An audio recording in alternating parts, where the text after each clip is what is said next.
Welcome again to another edition of Cop Talk, Two Jews, Muse on the News. I am Bob Cohn, Editor-in-Chief Emeritus of the St. Louis Jewish Light. And with me, as always, is Larry Levin, Publisher and CEO of the Jewish Light. Also with us is Mike Sherwin, Managing Editor of the Light and producer of these video programs.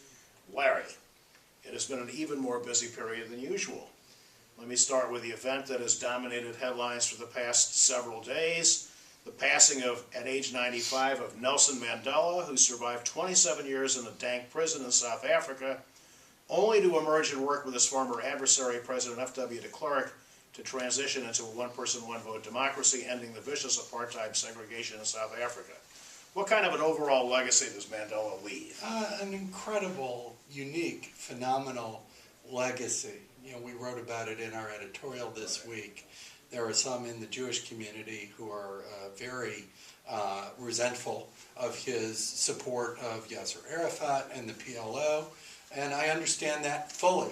But, you know, every leader has flaws, and flaws of different kinds.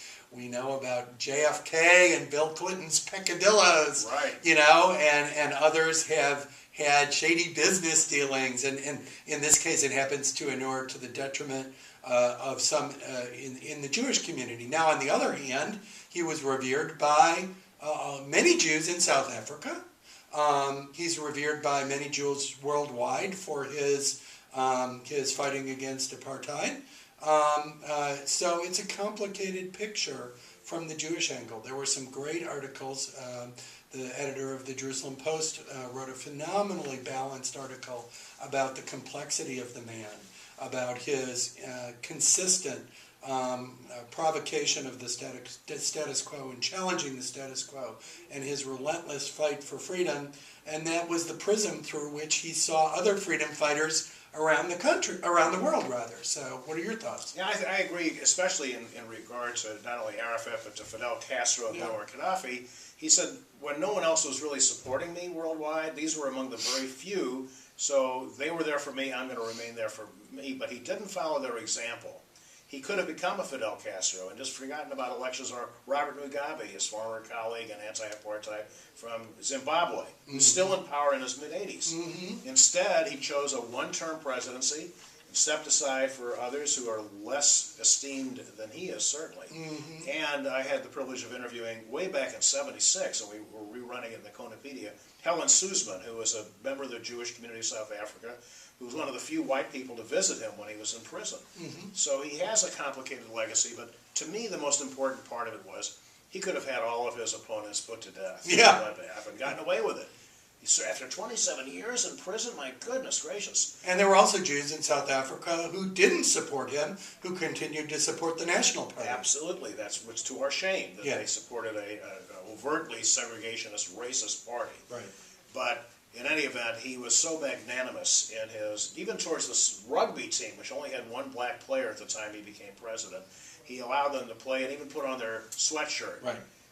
And he really, you know, with, like Lincoln said after the Civil War, with malice towards none, with charity towards all. And I think the point you've made to me, which I think is a very valid one, is, you know, people in the Middle East who are negotiating, people who are negotiating with Iran, everyone who's negotiating for peace everywhere in the world could take a page from his book. And, no question about it. And his incredibly mature diplomacy once he aged and became really a world leader. So. And just to stay with it a little bit longer, because he was truly a global figure, the memorial service, which was very moving, a combination of celebration of a life and mourning the loss of a great leader.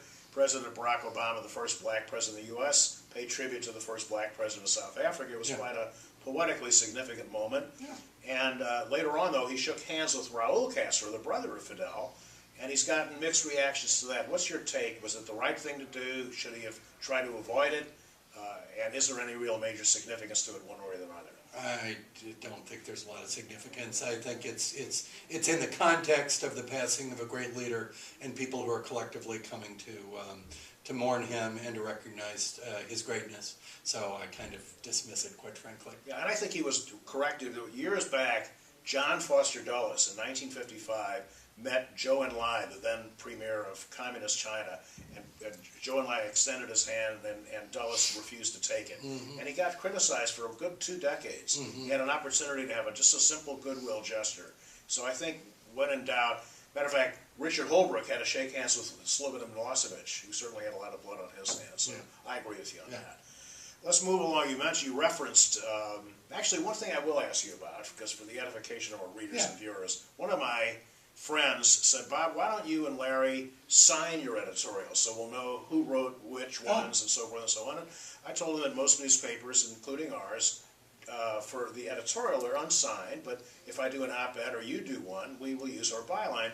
I still favor the current policy, but what's your take on whether or not editorials should be signed or not? I think the editorial represents the viewpoint of the paper, the institution of the St. Louis Jewish Light. That's why you and I consult on them, and it's not really intended to be transparent about who writes it or who edits the draft. It's the position of the paper. We have certain established positions for the organization. Right. We share our editorials in draft form with members of our board and our close editorial committee members, so they have an opportunity to see if they perceive that we've gone well beyond or have veered from what our editorial positions are. So I think I feel very strongly that those should remain the position of the St. Louis Jewish Light. And if you or I care to opine separately on a matter, as you did with respect to Iran last week, you can do so. And I feel very blessed, quite honestly, that I could take a position that would differ from the editorial position. And I favor the current policy. When I was editor of the student paper, WashU, for a time we signed them and then discontinued it, because it represents the position of the newspaper as an institution as opposed to the individual who drafted it. Yeah, and I hope people see that we've been making a very concerted effort to present a wide range of opinions on a wide range of subjects. We have Eric Mink, who writes for the paper regularly, who tends to drift somewhat to the left. We have Marty Rochester, who tends to drift somewhat to the right. We had a great counterpoint that we took from Wire Services about cultural Judaism this week, which I thought was very good. And we want to present a wide palette of ideas and perspectives. We as a news organization don't have to agree or disagree with each and every one of those. We're going to have our own position. One of our readers who sends me and us no fewer than 20 letters a day, I'm not exaggerating, is a good friend of mine named Ken Levin. And he applauded us for running both Marty Rochester, with whom he agrees, and Eric Mink. He said he went to school with him. He says that's what a good newspaper should do. That's our obligation to the community. So. Exactly. And again, back to the Iran thing, there was a piece in our last edition, lapse in launch of nukes deal gives Iran an edge, some say. Do you think that there's some buyer's remorse among some who supported the deal?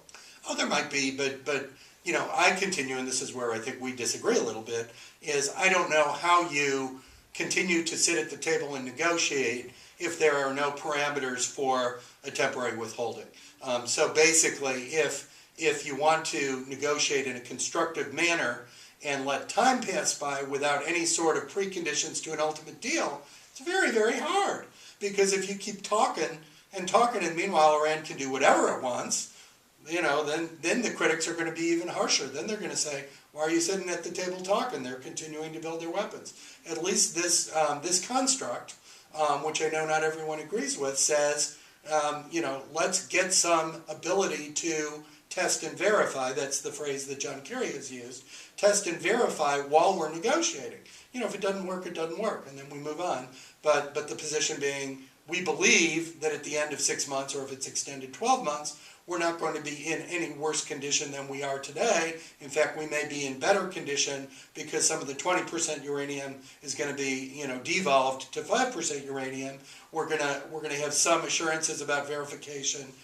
Could Iran breach the deal and not tell us everything? Of course. But this is as far as I know, this is a first in terms of the level of verification that we've been able to get from Iran. Yeah, and I'm still very skeptical and frankly opposed to this arrangement. On the other hand, it is in place, and I think the concentration now by Democrats and Republicans in the Congress in particular, is to watch it very carefully, and if there is a violation, to reimpose sanctions and make them really even stiffer. Let me ask you a question. I mean, if you are opposed to it, then is it your position that we shouldn't be at the table talking? Because how are you able to be at the table talking while Iran is able to do whatever it wants if you don't have an interim deal? Well, I think we could have continued. We apparently were talking to the regime even when Ahmadinejad was president, right, for a year and a half secretly in Oman.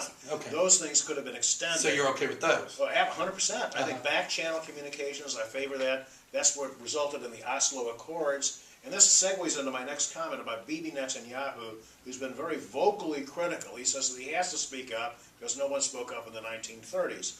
Now that the deal is in place, do you think that it is constructive for Bibi to continue to take that position, or should he follow the advice of some of the Jewish leaders and even his former Prime Minister Ehud Olmert and cool his rhetoric and try to mend fences? I think he has to some extent. And you know, if you believe what the White House is saying, you know, Obama and Bibi talk 2 or 3 times a week about this stuff. They don't have to be best friends. They don't have to agree on everything. They just have to have an open channel of communication about what's going on.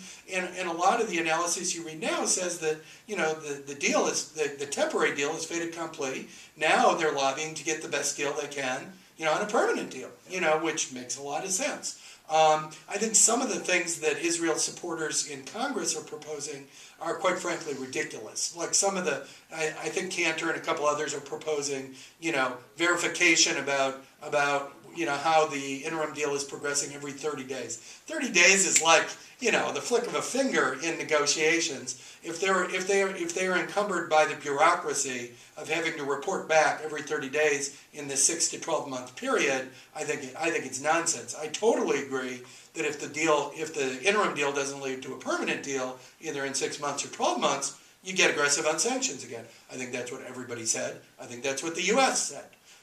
So I'm all in favor of that, and we said that in our editorial position for the news organization. I'm very concerned if it gets to the 12-month period, it becomes a political volleyball leading up to the 2014 election. So I'd much rather see something happen or not happen in the first 6 months. And I haven't seen the Cantor statement, but that is clearly an example of political posturing.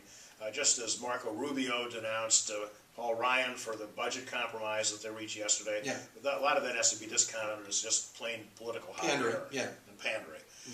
So we also have had in recent days the toppling of the statue of Lenin in Kyiv, Ukraine. The president of Ukraine was prepared to sign a deal with the European Union, which would have brought him solidly into the Western camp, and then he veered towards Putin and re-embraced by the bear of Russia. And his own people are protesting, including a lot of the young Jews, according to the JTA piece we're running in this week's Light. Right.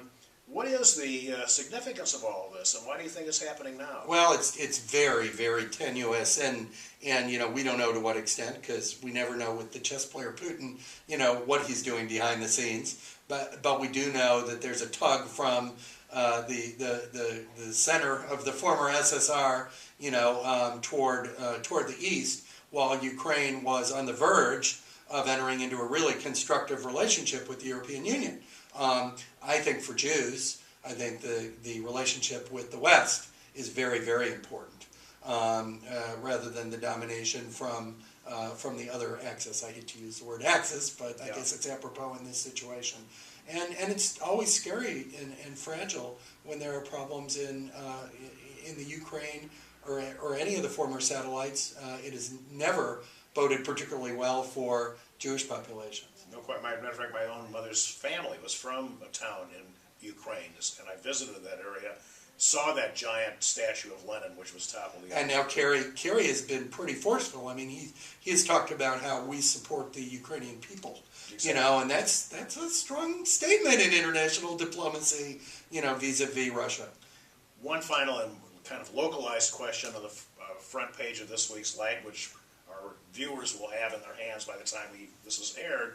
There's a story about exciting plans for Covenant House to expand. I wonder if you could share some of the details. The St. Louis campus of Jewish organizations is becoming a beacon and an example for the rest of the country, and this is not an exaggeration in any way, nor, you know, this isn't Homerism.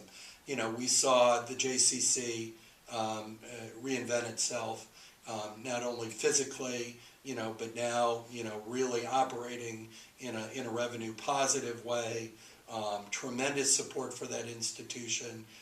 Great thanks to those who supported it in the community, Mike Steinberg, all the people who did. Really, the legacy of I.E. Millstone's life and commitment. And Harvey Gerstein, and too, Harvey Gerstein, all of them. And now we see another major institution on this campus that is looking not 5 or 10 years ahead, but a quarter century ahead.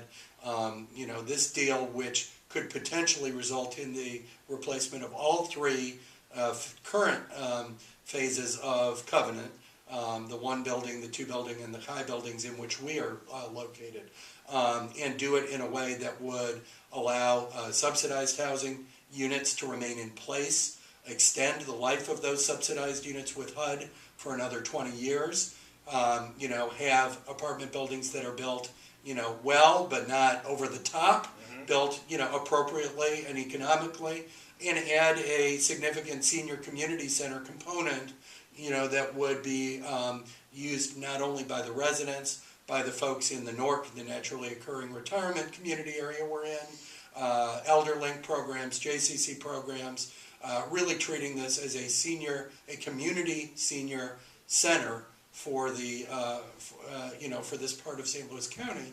So much so that when Covenant went to the Missouri Housing Development Commission asking for tax credits for this, St. Louis County had this project listed as number one on their priority list, right. And that's in large part because of the multi-purpose nature of Covenant in the context of this greater campus. So we really are serving as an exemplary model for how Jewish campuses can exist in the country.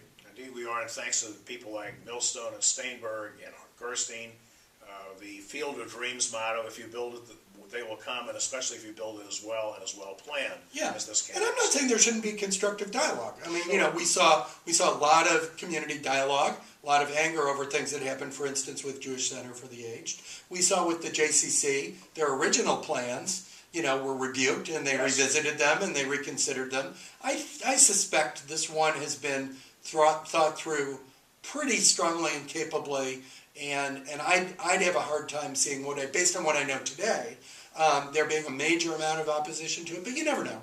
So we'll see, what opinions people voice, and of course, we'll gauge community reaction in the light itself by talking to people and getting different perspectives. Any thoughts you want to share with our viewers and readers as we approach the secular new year? Well, it's been a challenging year for the world on a lot of levels. In the Middle East, we once again hope and pray for constructive negotiations. Iran's been a tough situation. We just lost Mandela. We have a new pope who seems to have universal acclaim, which is pretty neat and cool. So that's been good. For the Light, it's been an amazing year with our 50th celebration, our 50th gala. You looking back at decades in your Cohnopedia. I feel very blessed and that we have an incredible board and staff and community that supports this institution. As do I. So, and on that very nice note, we thank Mike Sherwin, our producer, and thank you, Larry, and we thank our viewers for their continued interest and support of the Jewish Light and Cop Talk. Thank you. Take care.